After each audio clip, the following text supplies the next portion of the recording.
साथियों, welcome back. आप सभी लोगों का बहुत बहुत स्वागत है मेरे यूट्यूब चैनल पर। चलिए एक बार फिर हम लोग उपस्थित हैं इस ऑनलाइन क्लास में और आज देखेंगे एक और महत्वपूर्ण चैप्टर। और आज हम लोग बात करेंगे समान विज्ञान का एक बहुत ही वाइटल महत्वपूर्ण चैप्टर जो एग्जाम के दृष्टिकोण से बहुत ही उपयोगी है। और एनटीपीसी जो एग्जाम होने वाला है उसमें ध्यान रखना है, एनटीपीसी या ग्रुप डी में खास करके साइंस से अलग ही क्वेश्चन पूछेगा और ज्यादा मात्रा में पूछेगा क्वेश्चन। इसके अलावा 66 बीपीएससी हो, बिहार दरोगा हो, सचिवालय आने वाली हो, तो सभी एग्जाम में साइंस एक वाइटल और एक निर्णायक भूमिका के रूप में आपका काम करेगा। और ये ध्यान रखना है कि साइंस जो पढ़ रहे हैं वो लूसेंट या वन लाइनर पढ़ करके या जो क्रैश कोर्स जैसे टाइप से रटवा देते हैं ट्रिकी, उससे काम नहीं चलने वाला है। आपको गहराई तक डेप्थ में जाकर चीजों को समझना होगा। और उसी के तौर पर मैं आपको इस ऑनलाइन क्लास के माध्यम से लॉकडाउन में आपको एक एक चीज मैं बताने का प्रयास कर रहा हूं। तो इसको सीखें और क्वेश्चन आवर के लिए तैयार रहें।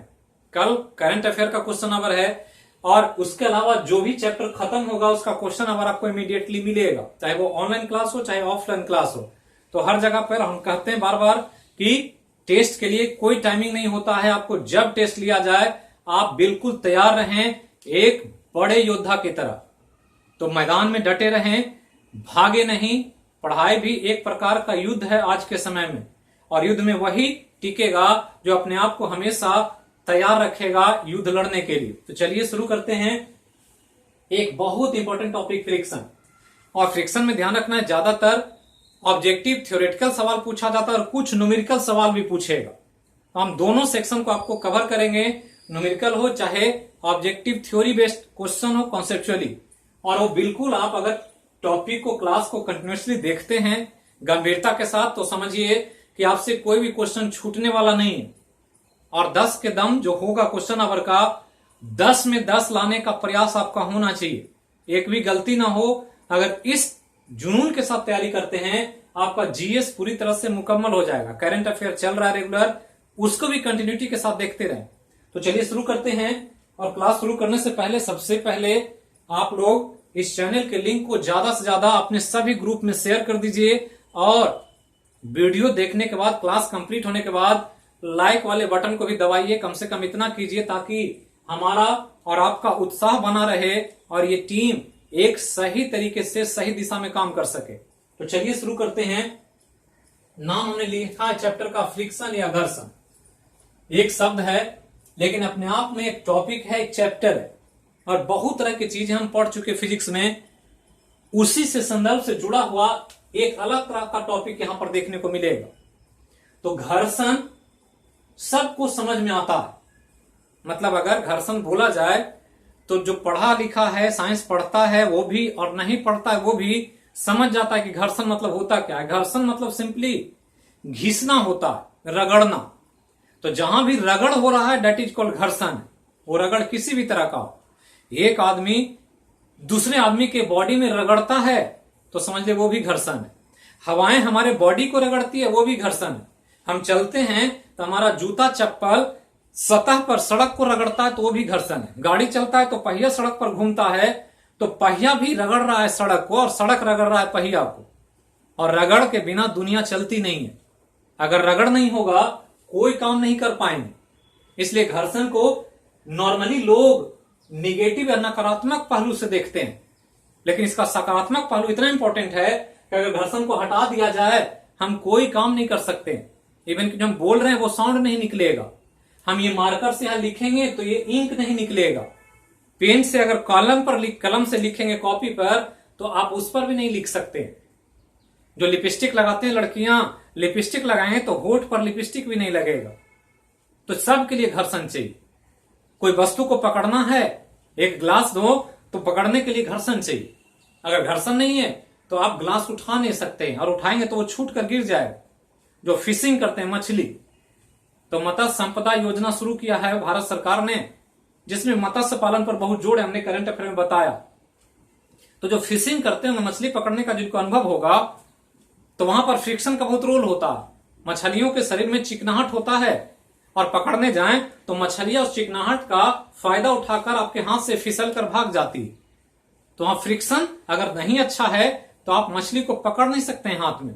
तो हमने कहा कोई भी ऐसा काम जो हम करते हैं बिना फ्रिक्शन के हो नहीं सकता। इसलिए फ्रिक्शन को समझना जरूरी है, क्योंकि हमारे दैनिक जीवन में हमारे आसपास कई तरह के फ्रिक्शन काम कर रहा है। तो क्या है फ्रिक्शन, इसी को समझे। तो सिंपली आपसे पूछ दिया जाए कि घर्षण होता क्या है, या घर्षण होता है डैश, यही ऑब्जेक्टिव में सवाल पूछ दे और ऑप्शन दे, तो क्या आंसर करेंगे, कोई बताएं कमेंट करके। तो ध्यान रखना है, घर्षण जो लिखा गया ये कुछ और नहीं, इसके बारे में हम लोग पढ़ते आ रहे बहुत पहले से। और घर्षण सिंपली क्या है, एक प्रकार का बल है। ध्यान रखना, घर्षण क्या है, एक प्रकार का बल है, फोर्स है, जो फोर्स है। और बहुत तरह के फोर्स हमने पढ़ा है, फोर्स पूरा डिसाइड किया, न्यूटन्स लॉ में हमने पूरा फोर्स को आपको बताया। तो सिंपली कहेंगे घर्षण क्या है, तो कहेंगे घर्षण एक बल है। अब कैसा बल है, किस प्रकार लगता है, क्या इसका कॉन्सेप्ट होता है विज्ञान में, इसको समझना है पहले कि होता कैसे, किस प्रकार के बल को हम घर्षण कहेंगे। अगर घर्षण बल है तो सभी बल घर्षण नहीं है, तो कुछ बल है उसको हम घर्षण की श्रेणी में मानते हैं। तो कौन सा बल घर्षण है और कौन सा बल घर्षण नहीं है, इसी को समझना। तो अब ध्यान दें कि बल है, तो अगर बल है तो आपको पूछ दिया जाए कि घर्षण का इकाई क्या होगा, यूनिट। तो घर्षण का इकाई अगर पूछ दे, यूनिट बहुत इंपॉर्टेंट होता है फिजिक्स में, तो कहते हैं घर्षण का इकाई न्यूटन होता है। क्यों न्यूटन होता है, क्योंकि घर्षण क्या है, एक बल है और बल का इकाई न्यूटन है, इसलिए घर्षण का इकाई भी न्यूटन। तो इकाई पहले तो ध्यान रखना, आपसे इकाई बार बार पूछा जाएगा एग्जाम। दूसरा पूछेगा कि घर्षण जो है वो कैसी राशि है, सदिश है कि अदिश है। तो घर्षण सदिश राशि कि अदिश राशि, तो कहेंगे घर्षण क्या है, सदिश राशि है। क्यों सदिश है, क्योंकि बल है, और बल कोई भी होता है वो सदिश राशि ही होता है। तो ध्यान रखना है, घर्षण is a type of force जो इकाई के रूप में न्यूटन के रूप में और क्वांटिटी के राशि के रूप में सदिश राशि के रूप में व्यक्त किया जाता है, दर्शाया जाता है। और तीनों चीज ध्यान रखना, एग्जाम में पूछेगा कि घर्षण क्या है, तो एक बल है, घर्षण की इकाई क्या होती है, तो न्यूटन होता है जिसका सिंबल एन है, और घर्षण राशि कैसी है, तो सदिश राशि। तो ये चीज आपको पहले तो ध्यान रखना है। आप समझें कि किस प्रकार के बल को हम घर्षण माने, क्योंकि बल ही सारे तरफ बल ही लग रहा है। जैसे ग्रेविटेशन फोर्स हमने पढ़ा कि वेट काम करता है पृथ्वी के केंद्र की तरफ, तो वो भी बल है, लेकिन वो घर्षण नहीं है। तो कुछ बल घर्षण है, सभी बल घर्षण नहीं है, ये ध्यान रखना है। अब यहां ध्यान दें कि किसको हम घर्षण माने, तो सिंपली हम स्टेटमेंट लिख रहे हैं कि वह बल जो किसी पिंड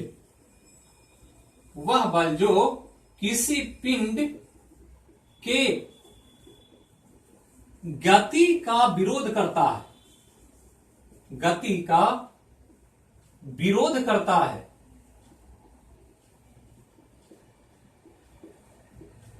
उसे घर्षण कहा जाता है।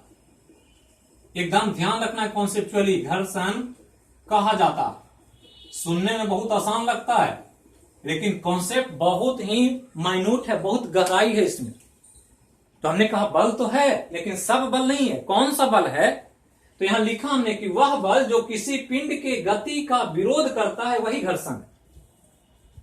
तो दो कंडीशन लग गया कि क्या क्या कंडीशन है, कि गति के विरोध के रूप में इसका इस्तेमाल होता है। विरोध मतलब अपोज करने वाला, सपोर्ट करने वाला नहीं। साथ देने वाला कहते हैं सपोर्ट कर रहा, समर्थन कर रहा। विरोध करने वाला जो आपको किसी काम से रोके, वो विरोध कर रहा। तो जब बल लगाएं और ऐसा बल लगे कि गति का वो विरोध करे, तो ऐसे विरोध करने वाले बल का ही नाम फिजिक्स में क्या है, घर्षण। हमने भी कहा कि हवा चलती है तो हवा हमारे शरीर को रगड़ती है, तो घर्षण लगता है हवा और शरीर के बीच। क्यों, क्योंकि बॉडी हवा के गति को रोकना चाहता है और हवा चाहता है बॉडी को रोकना। तो दोनों एक दूसरे का क्या कर रहा है, विरोध कर रहा है। हम आगे जा रहे हैं, हवा उधर से आ रही, टकरा रही है बॉडी में। तो हवा क्या करेगा, जब पास करना चाहेगा तो बॉडी उसको रोकना चाहेगा कि हवा चले नहीं।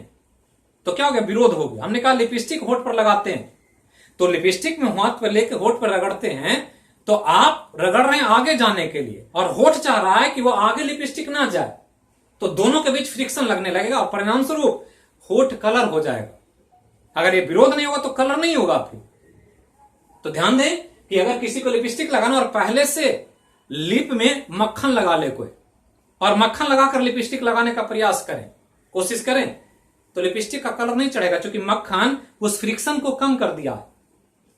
पेन से लिखते हैं तो पेन का जैसे मार्कर है ये, और मार्कर यहां रखा और आपने लिखा, तो ये मार्कर चाह रहा है इधर जाना, और ये बोर्ड चाह रहा है कि मार्कर आगे ना जाए, तो आगे ना जाएगा तो इंक बाहर आ जाएगा। अब इसी बोर्ड पर तेल लगा दें, एक कड़वा तेल लगा दें सरसों का, और फिर मार्कर से लिखें, तो लिखेंगे तो ये लिखावट नहीं होगा, उगेगा ही नहीं। तेल तो छोड़ दें, पानी से भिगा दें और लिखे, नहीं उगेगा। क्यों? क्योंकि फ्रिक्शन जो लग रहा था दोनों के बीच वो काम नहीं कर रहा।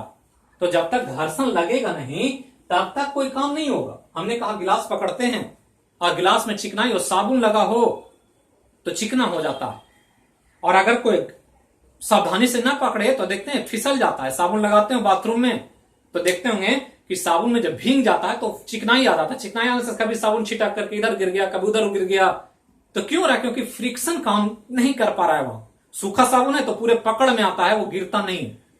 तो यही समझना है कि जो गति का विरोध करेगा वही बल क्या है? फ्रिक्शन। तो ये हो गया कॉन्सेप्ट की समझना किसको है।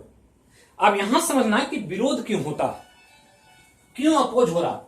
तो समझना ऐसे है कि जो फ्रिक्शन फोर्स कहीं भी लगता है वो जब भी लगेगा तो दो सतह के बीच लगेगा, दो सतह के बीच लगेगा। ये ध्यान रखना, ये बहुत इंपॉर्टेंट है कॉन्सेप्चुअली समझने के लिए कि फ्रिक्शन फोर्स लगेगा कहां, तो दो सतह के बीच लगेगा। हमने कहा लिपस्टिक है, होठ है, तो एक लिपस्टिक का सतह है, एक होठ का सतह है। मार्कर है, बोर्ड है, तो एक मार्कर का सतह है, एक बोर्ड का सतह है।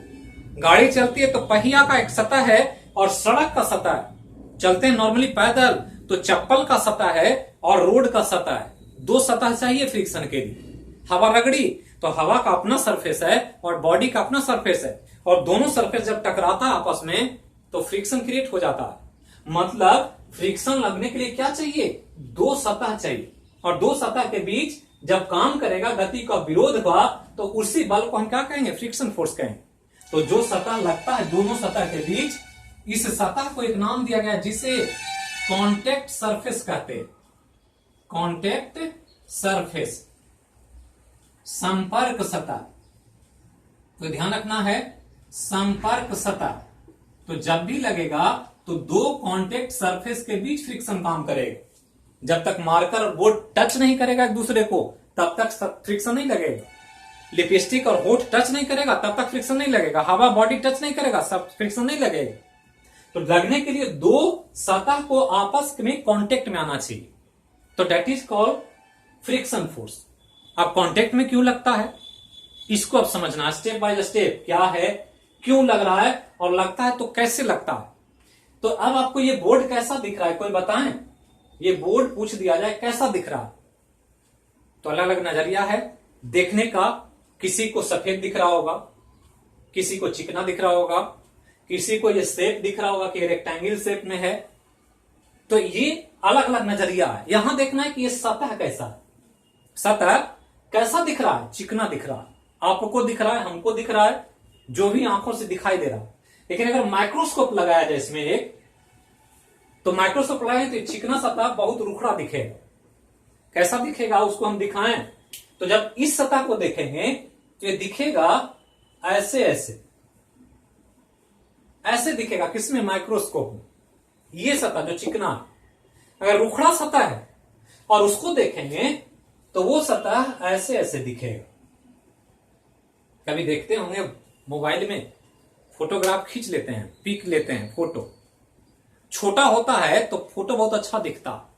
फोटो को फैलाएं, ऐसे स्लाइड करते हैं तो फैला बड़ा होता है। जैसे जैसे बड़ा होगा फोटो फटने लगेगा, और फटेगा तो उसकी क्लियरिटी समाप्त हो जाएगी, लगेगा कि अब ये धुंधला धुंधला हो गया। जितना छोटा होगा ज्यादा क्लियर दिखेगा, और जब फैलाएंगे तो उसकी क्लियरिटी खत्म हो जाएगी, वो स्पष्ट नहीं दिखेगा, धुंधला दिखेगा। वही स्थिति यहां कि ये छोटा है तो आपको चिकना दिख रहा है, इसको बड़ा करेंगे, फैलाएंगे माइक्रोस्कोप में, तो फिर जब बीच बीच में जो फटा हुआ चीज वो दिखाई देने लगेगा। तो जितना रुखड़ा होगा उतना ही सतह अनइवन दिखेगा, ऐसे कहीं उभरा कहीं गड्ढा। तो ये एक सतह ये, एक सतह ये, इसको कहेंगे हम स्मूथ सरफेस। ये कौन सरफेस है? स्मूथ सरफेस है। किसके लिए? नॉर्मल आंखों के लिए। जैसे बोर्ड एक स्मूथ है, हमको लिए हमारे लिए ये बोर्ड क्या है? चिकना बोर्ड है, लेकिन माइक्रोस्कोप के लिए उखड़ा। और ये क्या है? तो ये है रफ सरफेस, खुरदरा है। एक रफ है और एक स्मूथ है। नॉर्मली पूछ दिया जाए कि फ्रिक्शन स्मूथ पर ज्यादा लगेगा, रफ पर ज्यादा लगेगा, तो जितना ज्यादा खुरदरा होगा फ्रिक्शन उतना ज्यादा लगेगा। रोड उबड़ खाबड़ होता है तो गाड़ी स्पीड नहीं पकड़ पाता, और हाईवे एनएच पर आते हैं, एकदम चिकना रोड मिलता है तो स्पीड पकड़ लेता है गाड़ी। तो स्पीड पकड़ना ना पकड़ना फ्रिक्शन का खेल है। तो यहां स्मूथ है, ये रफ है, और हमने कहा कि ये गति का विरोध करेगा, और जब भी लगेगा दो कॉन्टेक्ट सरफेस के बीच लगेगा। तो ये एक सतह किसका? बोर्ड का। अब इस बोर्ड पर मार्कर लिखेंगे तो इस मार्कर का भी सतह है। अब मार्कर का सतह, मार्कर को इसको रखेंगे तो वो सतह ऐसे इसके अंदर आ जाएगा, ऐसे ऐसे। तो दो सतह हो गया, एक सतह नीचे है, एक सतह ऊपर है। अब ये दोनों क्या है? गड्ढा में फंसा हुआ है। अगर बड़ा रफ है तो ये ऐसे फंसा हुआ है, दो सतह ऐसे। अब ये दो सतह क्या है? एक दूसरे में फंसा हुआ, और फंसे हुए सतह को इंटरलॉकिंग कहा जाता है। इंटरलॉकिंग मतलब एक दूसरे में फंस गया है, और यही वजह है फ्रिक्शन का। क्यों लग रहा है फ्रिक्शन? क्योंकि इंटरलॉकिंग हो जाता है दो सतह के लिए। जब खड़ा है हम ग्राउंड पर, तो हमारे सोल जो जब चप्पल का या जूता का है, वो जब सड़क पर पड़ता है तो सड़क का सरफेस का उबड़ खाबड़ जमीन और चप्पल का उबड़ खाबड़ जमीन एक दूसरे में लॉक हो जाता है। देखते होंगे चप्पल में जब पुराना हो जाता है तो ग्रिप जब घटता है तो फिसलन आ जाता है।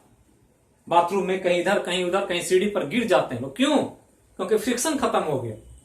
ग्रिप था तो ग्रिप पकड़ता था, एक दूसरे सतह में घुस जाता था तो फिसलन नहीं होती थी, गिरता नहीं था। और वही समझना है कि होता क्या है कि दो सतह जब आपस में टच में आता है तो एक दूसरे में फंस जाता है, और फंसने की वजह से ये घर्षण बल काम करने लगता है। ये ध्यान रखना। अब यहां पर डिपेंड करेगा कि इंटरलॉकिंग रफ सरफेस में ज्यादा है, चूंकि ज्यादा फंसा हुआ है यहां, और यहां थोड़ा सा फंसा हुआ।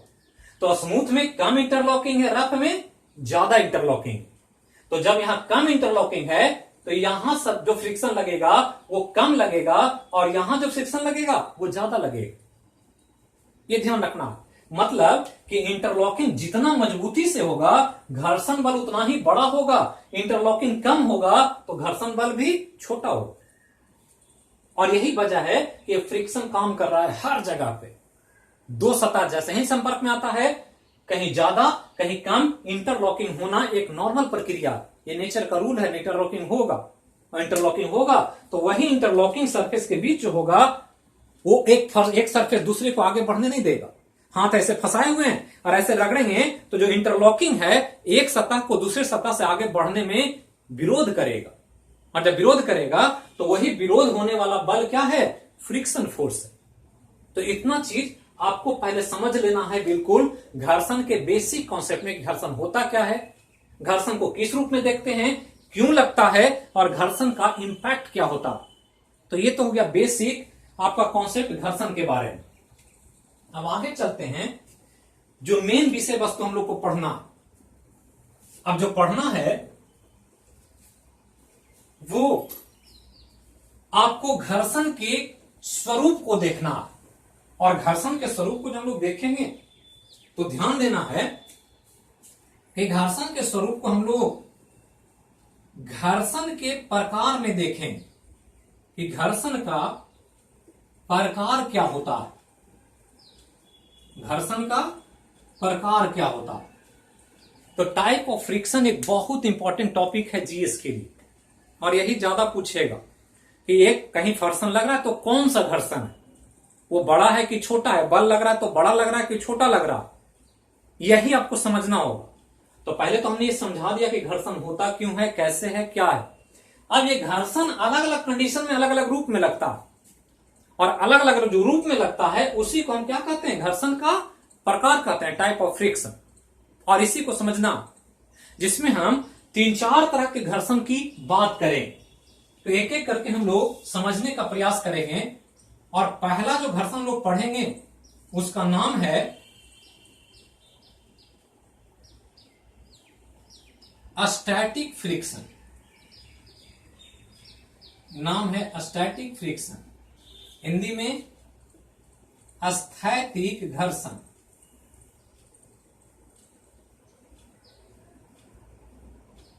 ये ध्यान रखना। तो घर्षण हो गया पहले। तो अब घर्षण का टाइप पढ़ना है कि कौन सा घर्षण किस श्रेणी में आता है। और यहां जो हम देखने जा रहे हैं, पहला टाइप नाम है क्या? Static friction. और स्टैटिक वर्ड हम कई जगह समझाए, ज्योग्राफी में समझाया हमने, फिजिक्स में कई जगह बात हुई है, और फिर फिजिक्स में एक वर्ड आया है स्टैटिक। हिंदी में स्थैतिक फ्रिक्शन समझ चुके क्या होता है। अब यहां ध्यान देना है कि फ्रिक्शन जो लगेगा वो एक अलग तरह का फ्रिक्शन होगा जिसका नाम स्टैटिक है। और स्थैतिक का मीनिंग हमने समझाया था कि स्थैतिक का मतलब क्या होता है। स्थैतिक का मतलब स्थिर होता है। स्थिर का मतलब विराम में, और विराम का मतलब अंग्रेजी में रेस्ट। तो विराम तो समझते ही होंगे, इसमें कुछ समझाने वाली बात नहीं है, सब लोग जानते हैं। हमने पूरा विराम पढ़ाया है आपको। पिछले वीडियो में प्लेलिस्ट में जाकर देखें। जो पहली बार देखते हैं, नया ज्वाइन करते हैं, वो सिस्टमेटिकली देखें पहला वीडियो से जाकर। फिजिक्स का, केमिस्ट्री का, बायो का, ज्योग्राफी का, करंट का सिस्टमेटिकली देखेंगे तो बिल्कुल कॉन्सेप्ट क्लियर हो जाएगा, और चीजों को समझते भी रहें और लोगों तक पहुंचाएं इसको। जितना ज्ञान बांटेंगे उतना ही ज्ञान बढ़ेगा। ज्ञान चोरी नहीं होता है कभी। जितना आप बताएंगे लोगों को उतना ही आपका ज्ञान में चमक आएगा और वो फैलेगा। तो इसको इस रूप में नहीं देखना है कि हम बता देंगे तो सामने वाला भी सीख जाएगा और उसको हमको फायदा हो जाएगा। तो ऐसा नहीं सोचना। अब यहां क्या कर रहे हैं कि स्टैटिक फ्रिक्शन, जिसको स्थैतिक घर्षण कहते हैं, वो स्थिर, विराम या रेस्ट की स्थिति में लगता है। मतलब क्या है कि कोई पिंड अगर विराम में है और उस समय अगर कोई फ्रिक्शन फोर्स उस पर लग रहा है तो that is called static friction. तो पहला तो ध्यान रखना यही, ऑब्जेक्टिव में पूछेगा कि स्थैतिक घर्षण लगता है पिंडों पर जब पिंड गति में होता है तब, जब पिंड विराम में होता है तब, जब दोनों स्थिति में होता है तब, या दोनों में से कोई नहीं। तो कहेंगे जब पिंड विराम में होता है तब। तो विराम में मतलब क्या? चल नहीं रहा है, रुका हुआ। गाड़ी खड़ी है सड़क पर, तो आदमी खड़ा है, तो एक पुस्तक टेबल पर रखा हुआ है, तो कहीं भी है, वो चल नहीं रहा है, मोशन नहीं उसमें, और उस समय अगर फ्रिक्शन फोर्स लगता है तो that is called static friction. तो ध्यान रखना है सिंपली कि यह जो पिंड है उस पिंड पर यह फ्रिक्शन फोर्स कब लगेगा। तो ध्यान रखना है कि यह घर्षण बल पिंड पर विराम की स्थिति में लगता है। विराम की स्थिति में लगता है। पहला तो यही ध्यान रखना कि जब भी लगेगा ये विराम में ही लगेगा, और विराम में लग रहा होगा तो मान लेंगे कि that is called static friction. लेकिन दो कॉन्सेप्ट हो गया, अभी हमने बताया। तो कुछ लोग सोच रहे होंगे कि सर ने कहा और सर ही बात को गलत भी बता रहे हैं। पहला हमने कहा गति का विरोध करेगा, अब यहां कह रहे हैं विराम में लगेगा। तो जब गति है नहीं, विराम में है, तो विराम में फिर लगेगा कैसे? विरोध किसका करेगा? और यही समझना है कि हम यहां कह रहे हैं गति का विरोध करता है, और यहां कह रहे हैं कि विराम में लगता है। तो जब विराम में है, गति है ही नहीं, तो विरोध किसका? यही तो कॉन्सेप्ट है, यही समझना है। तो जब भी हमने कहा कि एक ऐसा फोर्स है ये गति का विरोध करता, मतलब जब गति होगा तो उसका विरोध करेगा वो। यहां तो गति हो ही नहीं रहा है, विराम में, तो फ्रिक्शन कहां से आ गया ये? और इसीलिए इसको समझना है। लेकिन ये समझना है, आपको याद रखना है ब्लाइंडली, एकदम फेथ के साथ, कि जब भी लगेगा विराम में ही लगेगा।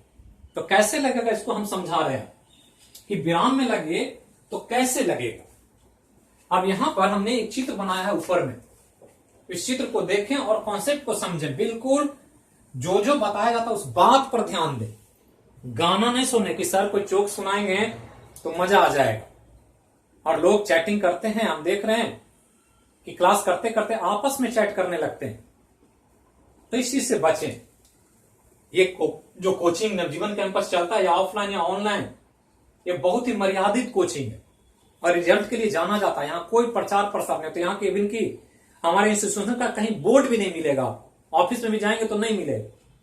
और बच्चे कहते हैं हमारे पास आकर के ऑफिस में कि सर बोर्ड नहीं लगवाए, हम 5 बार घूम कर चले गए, आपको ऑफिस में नहीं मिलता। फिर फोन करते हैं, फिर बताते हैं कि ऐसे ऐसे ऐसे ऐसे आइए, तो आते हैं।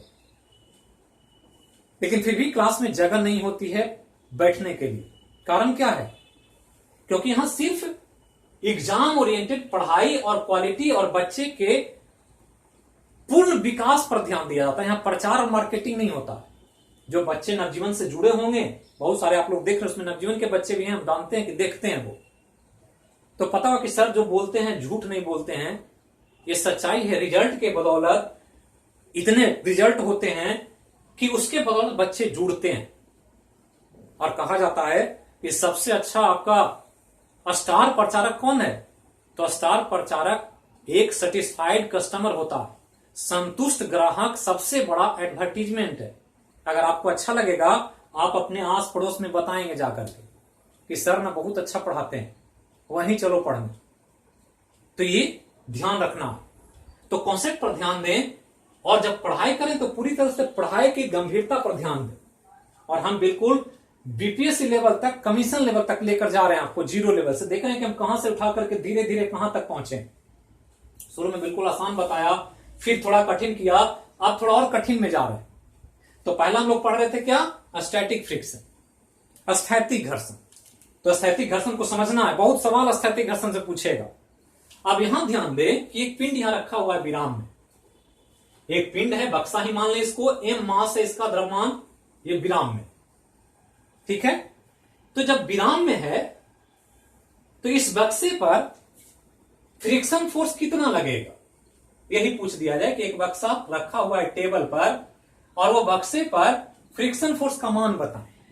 यही पूछ दे आपसे क्वेश्चन, इस पर फ्रिक्शन कितना लग रहा। ये बक्सा रखा हुआ है, कुछ नहीं हो रहा है इसमें, सिर्फ रख दिया गया। तो बहुत सारा आंसर आ रहा है, लेकिन आंसर पर ध्यान देना है। ये फ्रिक्शन फोर्स 0 हो, क्या होगा? 0 हो। ये एकदम ध्यान रखना कि जब कोई पिंड विराम में हो और इस पर कोई काम नहीं हो रहा तो फ्रिक्शन 0 होता है, कोई फोर्स नहीं लग रहा है इसमें। तो नॉर्मली स्टैटिक फ्रिक्शन 0 लगता है कब? जब पिंड विराम में हो।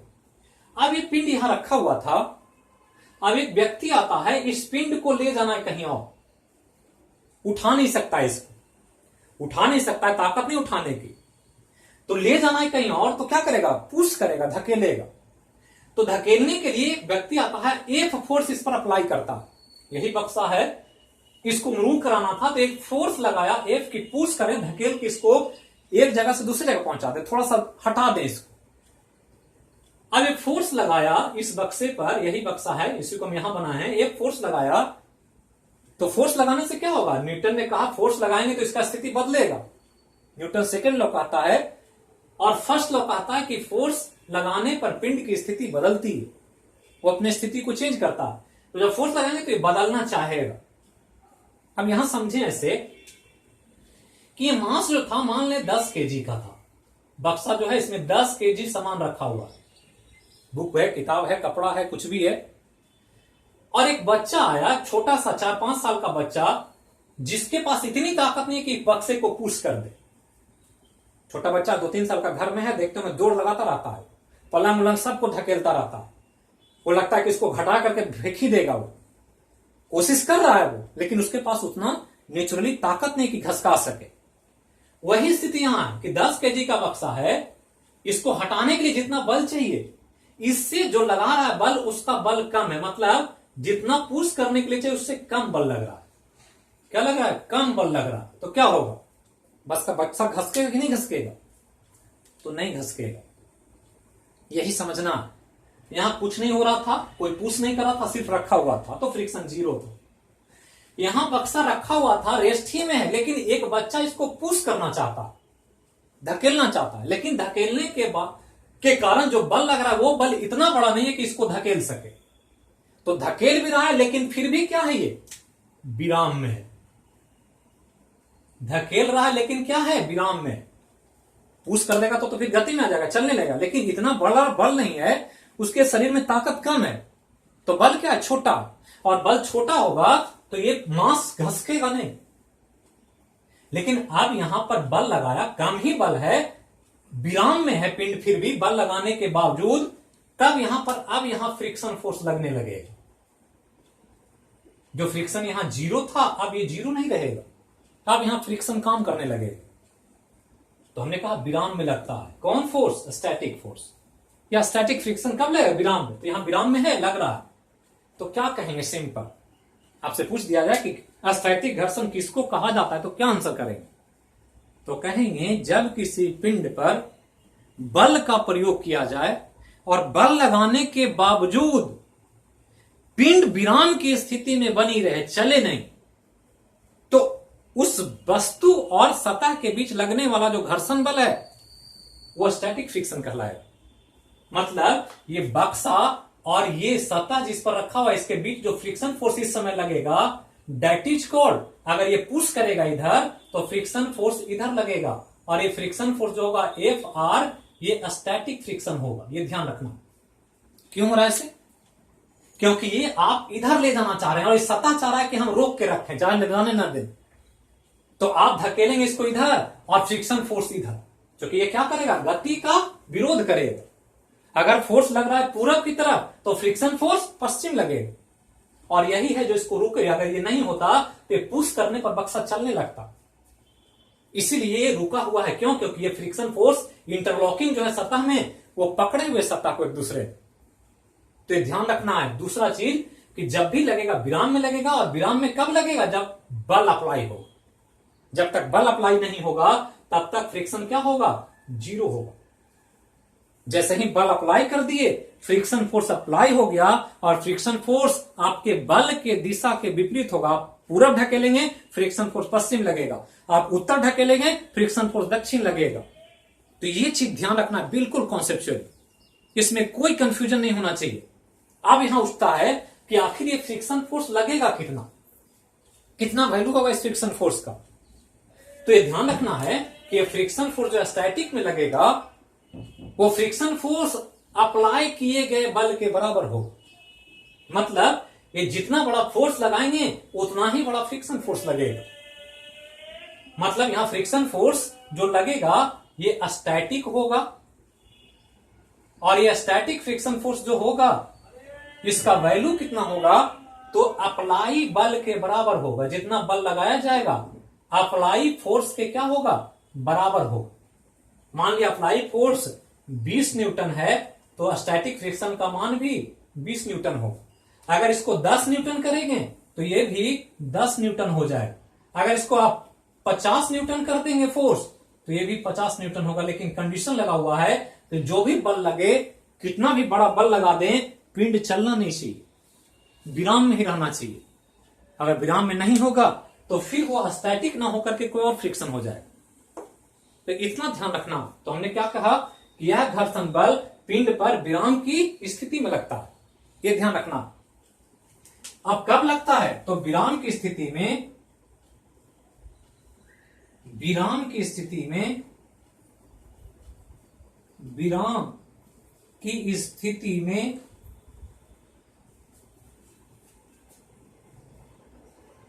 बल के प्रयोग के कारण उत्पन्न होता है। यह ध्यान रखना, बल के प्रयोग के कारण उत्पन्न होता है। मतलब जब बल अप्लाई करेंगे विराम की स्थिति में ही, तो उसी समय ये उत्पन्न होगा कौन, स्टैटिक फ्रिक्शन। दूसरा ध्यान रखना है एक पॉइंट, कि स्टैटिक फ्रिक्शन का मान, स्थैतिक घर्षण का जो मान होता है, स्थैतिक घर्षण का मान लगाए गए बल के बराबर होता है। लगाए गए बल के बराबर होता। तो अक्सर पूछ देगा एग्जाम कि कितना होता है, तो आपको यही समझना है कि बल कितना लगाया गया, क्योंकि चल नहीं रहा है बल लगाने के बाद भी। मतलब बैलेंस है, इतना 20 न्यूटन इधर लगाएंगे, अगर इधर से 20 न्यूटन पुश करेंगे, इधर ऐसे 20 न्यूटन, तो ये भी 20 न्यूटन इधर पुश करेगा, और दोनों बराबर, इसलिए चलेगा नहीं। आप बढ़ाएंगे तो ये भी बढ़ेगा, ये बढ़ाएंगे ये भी बढ़ेगा, ये कम करेंगे, हमने कहा 20 न्यूटन लगाएंगे 20 न्यूटन होगा, 10 न्यूटन लगाएंगे 10 न्यूटन, 50 न्यूटन लगा देंगे तो फ्रिक्शन फोर्स भी 50 न्यूटन हो जाए। और ये ध्यान रखना है कि फ्रिक्शन फोर्स हमेशा लगाए गए बल के विपरीत दिशा में होता है, विपरीत दिशा में होता है। तो ये ध्यान रखना।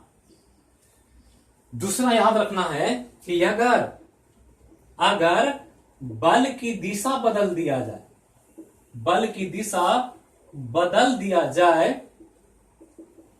जाए तो घर्षण बल की दिशा स्वतः बदल जाती है, घर्षण बल की दिशा स्वतः बदल जाती है। यह ध्यान रखना। यही आपके ऑब्जेक्टिव का सारा क्वेश्चन हो गया। अक्सर पूछेगा ये सब सवाल जो हम आपको समझा रहे हैं कि पॉइंट करके। मतलब अभी हमने क्या कहा, फोर्स इधर लगाए, फ्रिक्शन फोर्स इधर लगने लगा। अगर ये आदमी इधर से बक्सा धकेल रहा था तो इधर लगा, अब यही आदमी इधर से ना धकेल के सोचे कि इधर नहीं लग रहा है, इधर से नहीं घसक रहा, इधर से घसकाते हैं। अब इधर जैसे ही ये पुश करेगा आकर के, ऐसे जैसे ही पुश इधर से करेगा फोर्स, तो फ्रिक्शन फोर्स इधर लगने लगेगा। फ्रिक्शन फोर्स वही होगा, लेकिन फोर्स आप इधर लगा रहे हैं तो फ्रिक्शन फोर्स इधर हो जाएगा। यही हमने कहा कि अगर पूरब की तरफ धकेलेंगे पश्चिम लगेगा फ्रिक्शन फोर्स, अगर उत्तर की तरफ धकेलेंगे दक्षिण लगेगा फ्रिक्शन फोर्स। तो फ्रिक्शन फोर्स एकदम कंफर्म जानिए कि जब भी लगेगा आपके लगाए गए बल के विपरीत लगे। तो पूछ दे कि एक पिंड है जिस पर 25 न्यूटन का बल लग रहा है और पिंड विराम की स्थिति में है, तो पिंड पर लगाए गए बल के कारण उत्पन्न घर्षण बल का मान कितना? तो 25 न्यूटन आपने लगाया तो 25 न्यूटन फ्रिक्शन फोर्स भी लगेगा, वो चेंज नहीं होगा। जितना आप लगाएंगे उतना ही बड़ा फ्रिक्शन फोर्स लगेगा। कब? जब स्टैटिक होगा तब। ये ध्यान रखना। ये हम सिर्फ बात कर रहे हैं स्टैटिक फ्रिक्शन की। और स्टैटिक फ्रिक्शन कब लगता है? जब हम बल लगाएं और पिंड अपने विराम की स्थिति पर कायम रहे, वो चले नहीं। चलने लगेगा तो फिर पिंड की स्थिति दूसरी हो जाएगी। तो पहला बहुत इंपॉर्टेंट है स्टैटिक फ्रिक्शन, जो आपको एग्जाम में घुमा फिरा करके बहुत सारा सवाल पूछा जाए। अब स्टैटिक फ्रिक्शन के बाद जो हम लोग को आगे पढ़ना है वो है एक और फ्रिक्शन का टाइप। और एक एक चीज जो हम बता रहे हैं, कोई भी चीज आप छोड़ नहीं सकते। ये नहीं सोचना कि इसको शॉर्टकट मार करके हाँ कुछ चीज छोड़ करके कुछ इंपॉर्टेंट चीजों को नोट कर लेते हैं। जो भी चीज है यहां इंपॉर्टेंट ही है और सब आपको ध्यान रखना, तब जाकर के आप कोई भी क्वेश्चन पूछेगा आप बना पाएंगे। चाहे ऑब्जेक्टिव पूछे चाहे न्यूमेरिकल पूछे, सब न्यूमेरिकल वगैरह सब इसी से बन जाए कॉन्सेप्ट अगर क्लियर है तो। अब यहां जो पढ़ना हम लोग को, इस स्टैटिक के बाद दूसरा घर्षण, और दूसरा घर्षण का नाम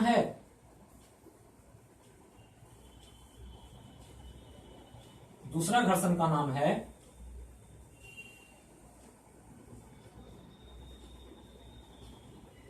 लिमिटिंग फ्रिक्शन। एक था स्टैटिक फ्रिक्शन, अब आ गया यहां लिमिटिंग फ्रिक्शन। हिंदी में इसको चरम घर्षण कहते हैं। तो एक था स्थैतिक घर्षण और ये है चरम घर्षण। बिल्कुल समझना है कॉन्सेप्चुअली, ताकि बिल्कुल क्वेश्चन आप आसानी से बना पाए। देखते हैं आपको कभी कठिन ना लगे। फिजिक्स को ऐसे पढ़ें जो मजा है, आपको लगने लगे कि हाँ ये तो बिल्कुल ऐसा ही होता है। जब आप प्रैक्टिकली जोड़ कर देखेंगे किसी चीज को, बिल्कुल आसान हो जाएगा। तो स्टैटिक पढ़ लिया आपने, स्टैटिक में कोई कंफ्यूजन नहीं होना चाहिए आपको। अब स्टैटिक के बाद लिमिटिंग की तरफ चलते हैं। तो लिमिटिंग फ्रिक्शन के बारे में एक स्टेटमेंट दे रहे हैं, उसको एकदम गंभीरता से सुनना और सुनकर सोचना। तो पहला जो हम स्टेटमेंट दे रहे हैं लिमिटिंग फ्रिक्शन का, कि यह जो फ्रिक्शन फोर्स है यह एक प्रकार का स्थैतिक घर्षण बल है। क्या है? स्थैतिक घर्षण बल है। अब इसी से सब कुछ पता लग गया एक स्टेटमेंट से। जिनको फिजिक्स का आइडिया होगा, जो कॉन्सेप्ट सोचना जानते होंगे, मनन करना जानते होंगे, वो समझ गए कि कितना बड़ा स्टेटमेंट है ये। लिमिटिंग फ्रिक्शन है, लेकिन इसके बारे में लिखा गया कि यह एक प्रकार का स्थैतिक घर्षण है, जिसके बारे में भी आपको पूरा बताया गया है। तो स्थैतिक घर्षण पूरा पढ़ लिए, और उसी का यह एक प्रकार है, अलग कुछ नहीं है। स्टैटिक फ्रिक्शन ही है, लेकिन विशेष है, कुछ अलग इसमें गुण है, इसके कारण इसको अलग नाम दिया गया।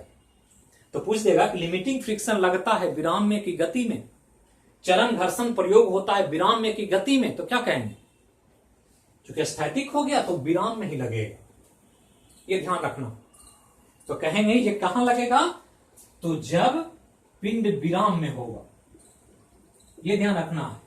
लेकिन विराम का अलग अलग कंडीशन है, तो लगेगा विराम में ही। पिंड चलेगा तो फिर लिमिटिंग नहीं होगा, ना स्टैटिक होगा। तो स्टैटिक हो या लिमिटिंग हो, दोनों विराम में ही लगेगा, इसीलिए हमने कहा यह स्थैतिक घर्षण। अब समझना क्या है, इसको समझे ऐसे बिल्कुल आसानी से, कंफ्यूजन नहीं होना चाहिए आपको कि कैसे यहां पर काम कर रहा है। तो इसको हम मिटाएं, थोड़ा सा इसको समझा देते हैं, और फिर इसको हम लोग अगले क्लास में देखेंगे डिटेल में।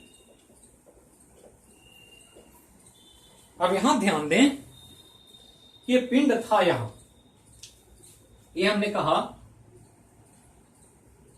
कि एक पिंड है, इसी को हम यहां बना रहे हैं अलग से समझने के लिए कि एक पिंड है, ये m मास का, और विराम में चल नहीं रहा, और एक बच्चा आता है, फोर्स लगाता है इस पर F।